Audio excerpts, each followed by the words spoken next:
So hi, welcome to my video. You'll notice probably before this is done that I've kind of scripted this out. I wanted to be very deliberate in what I have to say. So you'll pardon me for that. I am reading, I guess, just a bit. I'm doing this in this medium because I want you to hear me out before there's any reaction or discussion or whatever, because I'm sure there will be some. I want you to hear what I have to say and not feel like you have to react before I'm even finished. Watch this to conclusion, take a couple of days to digest, and then if you feel like you need to call me or whatever, go ahead. And I tell this to you because I didn't see any way at this point in time to just keep it to myself anymore, as I've mostly done for a number of years. If it were possible, never having this discussion at all would have been my preference. Keep in mind there's a lot more to this story than what I'm relating now, but unless you really want to know it, I'm sharing as much as I care to at this point, partly because I have no real desire for any of you to end up where I'm at, although I am okay with where I am at for me personally.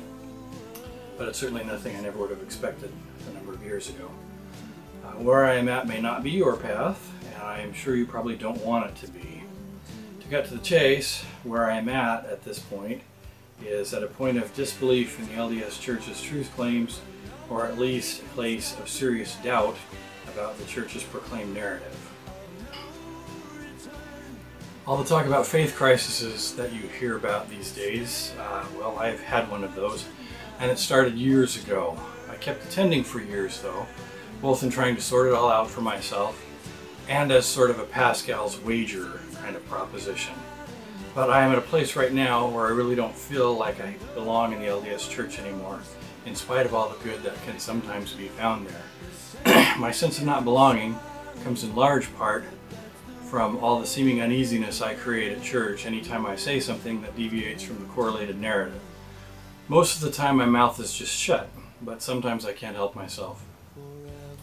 I'm sure you're all kind of freaking out at this point, but in spite of that, I hope that we all either have or can find some kind of connection not completely dependent on the LDS Church, such that I can still belong to this family, be your friend if that's our relationship, because I'm still your brother, son, uncle, friend, whatever, regardless of whether I'm attending church or not. In other words, regardless of whether I belong at church, I hope I still belong to this family. I am not a cancer or virus. I will not try to infect you with my questions, concerns, and doubts, such that you need to avoid or shun me, even though some in the church seem to be advocating that kind of an approach at present. So here's my problem in very brief. I'm a thinker and a reader. I'm not making any claims to being all that smart, but I am someone who wants things to make sense. Much of the church doesn't make sense for me in the same way that it used to after scratching beyond the surface. Well, actually it does make sense, but not in the way that I had previously supposed. Rest assured I did not read anti-Mormon material in arriving at this place, unless you consider publications by active church members, church historians, and church apologists to be anti-Mormon, because I have read quite a lot of those. I have no use for those people who rant about saving Mormons from themselves. I think Mormonism is fine for those it works for. I'm just not one of them at the moment. Walking the path to my current position started at the latest around 2006-2007 when, at the behest of Elder Ballard, my studying kicked up a notch. He implored the faithful to use social media and other technology to defend the church and spread the word. At the time, I thought, I'm a pretty good advocate and writer. I could do just as he asks and be effective at it. But in order to do so, I felt I needed to be a bit more prepared. So I started studying even more, digging into the issues, as it were. Most of the publications I was reading were produced by the likes of Fair and Farms, church-sponsored apologetics groups operating out of BYU, and other amateur internet apologists. I thought if I'm going to defend the church against the so-called issues, I needed to know what they are.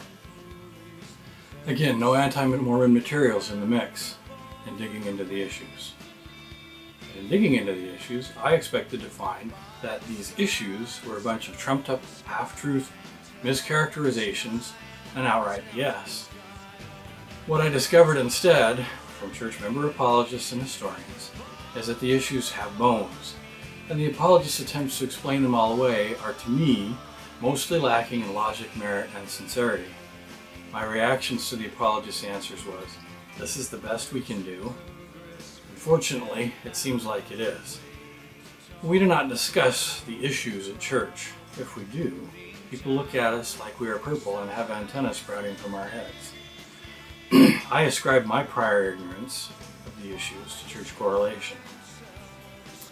The issues are not deemed faith-promoting, and so we do our best to avoid them completely.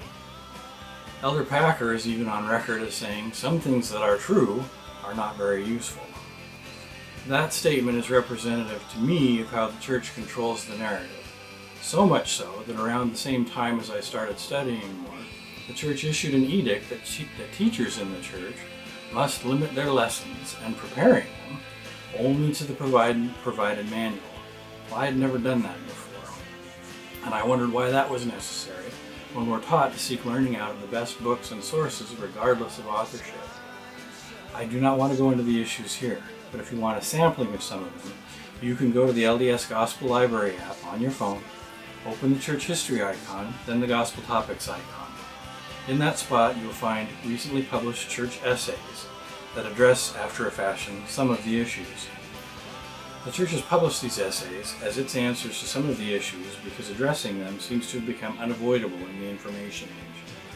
Unfortunately, the published answers and the way they are addressed are, for me, still part of the problem. Now, I realize that my questions and doubts are not answers to anything in and of themselves. I also find, however, that the church that was founded on having all the answers and carving the one true path through all the confusion doesn't have the answers either. I'd be more okay than I am if the church would just admit that it doesn't have the answers, but it doesn't do that. Instead, it chooses to castigate the questioner for not asking the right kind of questions. We're very fond in the church of saying, "I know," about things we really only believe. I find that at this point in my life, all I really know is how much I don't know. Part of my so-called faith crisis is the realization that my feelings and emotional responses, as valid as they are for what they are responses to, are not necessarily an accurate barometer of truth. I do still believe a lot of things. Knowing them is another story. I still believe that life has meaning and that we are meant to do good here and to learn and grow.